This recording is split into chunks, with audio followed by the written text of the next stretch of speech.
हजूर अलैहिस्सलाम इरशाद फरमाते हैं, कंजुल उम्माल में इस रिवायत को नकल किया गया कि क़यामत के दिन रियाकार को नदा दी जाएगी, ए धोखेबाज, ए रियाकार, तेरा अमल ज़ाया हुआ और सवाब जाता रहा, अपना अजर उससे ले जिसके लिए तू अमल करता रहा।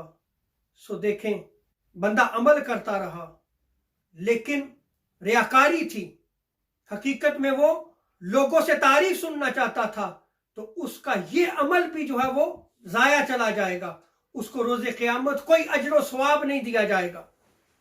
मुस्नद अहमद बिन हंबल की रिवायत में आता है, हजूर सल्लल्लाहु अलैहि वसल्लम ने इरशाद फरमाया, जब रोज़े क़यामत रब ताला लोगों को जमा फरमाएगा तो एक निदा करने वाला निदा करेगा, जिस किसी ने अल्लाह तबारक व तआला के लिए अमल करते हुए उसके साथ किसी को शरीक किया है, वो अल्लाह के अलावा किसी और से बदला तलब करे। बेशक अल्लाह तबारक व तआला शरीकों के शिर्क से गनी है। और मुस्नद अहमद बिन हंबल की दूसरी रिवायत में आता है, हजूर सल्लल्लाहु अलैहि वसल्लम ने फरमाया, जिसने रियाकारी करते हुए नमाज पढ़ी उसने शिर्क किया, जिसने रियाकारी करते हुए रोजा रखा उसने शिर्क किया, और जिसने रियाकारी करते हुए सदका दिया उसने शिर्क किया।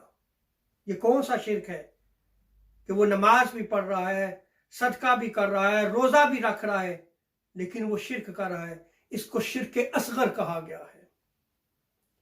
इमाम बहकी ने शोअब ईमान में इस रिवायत को नकल किया है, हजूर सल्लल्लाहु अलैहि वसल्लम ने इरशाद फरमाया, मुझे तुम पर सबसे ज्यादा खौफ शिर्क असगर का है। साहबा ने पूछा, या रसूलुल्लाह सल्लल्लाहु अलैहि वसल्लम, ये शिर्क असगर क्या है? तो हजूर सल्लल्लाहु अलैहि वसल्लम ने इरशाद फरमाया, रियाकारी, दिखलावे के लिए अमल करना।